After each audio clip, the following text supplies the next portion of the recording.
3 மாதங்களா mayor இல்லாம இருக்கு sir Madurai மாநகராட்சி.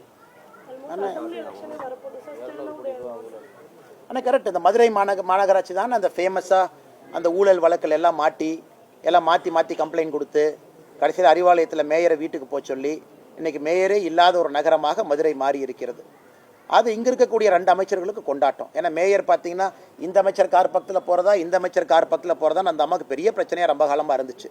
இன்றைக்கி மேயர் பதவியே இல்லாதனால தனிக்காட்டு ராஜாவாக 2 அமைச்சர்களும் சுற்றிக்கிட்டு இருக்கிறாங்க. அவங்க ஈகோலையே மதுரை அழிஞ்சிருச்சு.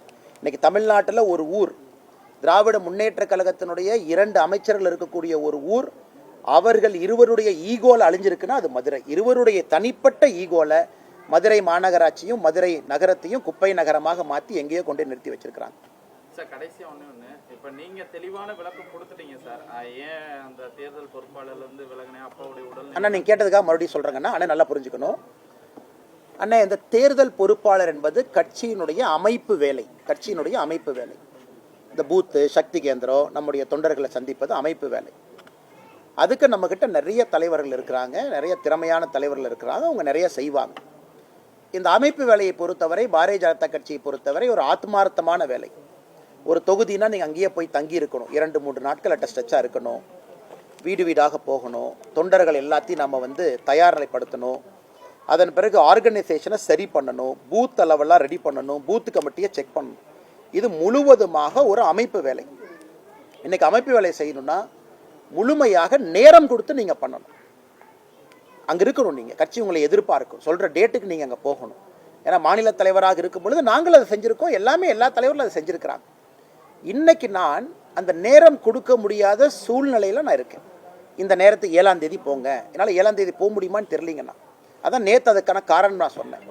மற்றபடி அரசியல் வேலையும் இன்னைக்கு நம்முடைய இளைஞரணி தம்பியினுடைய திருமணம் இருந்துச்சு. இப்போ தான் திருப்பரங்குன்றத்தில் திருமணத்தை முடிச்சுட்டு இங்கே வர்றேன். அண்ணன் திருமாறன் அண்ணன் அவர்கள் எனக்கு ஒரு சகோதரரை போல.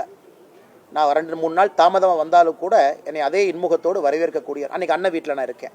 அதனால் இந்த பணி எனக்கு எப்போ நேரம் இருக்கோ ஓடி வந்துடுறேன்.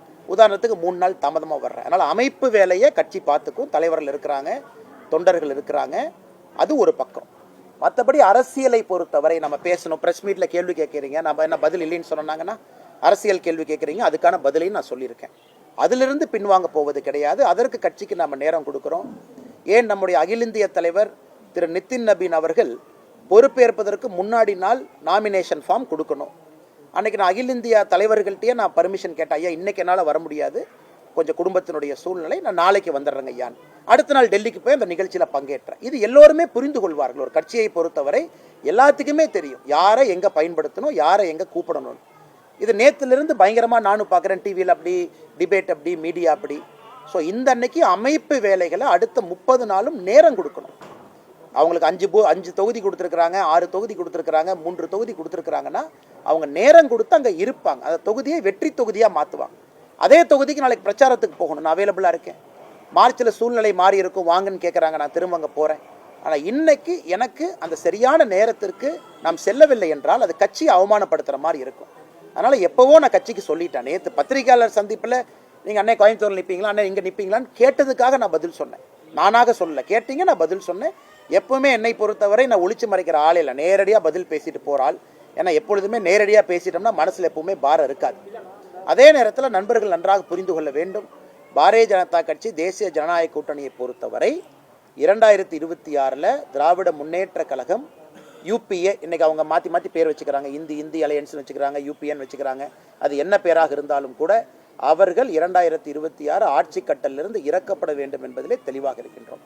பிளே ஸ்டோர் மற்றும் ஆப் ஸ்டோரில் இருந்து பாலிமர் செயலியை QR கோடு மூலம் பதிவிறக்கம் செய்யுங்கள்.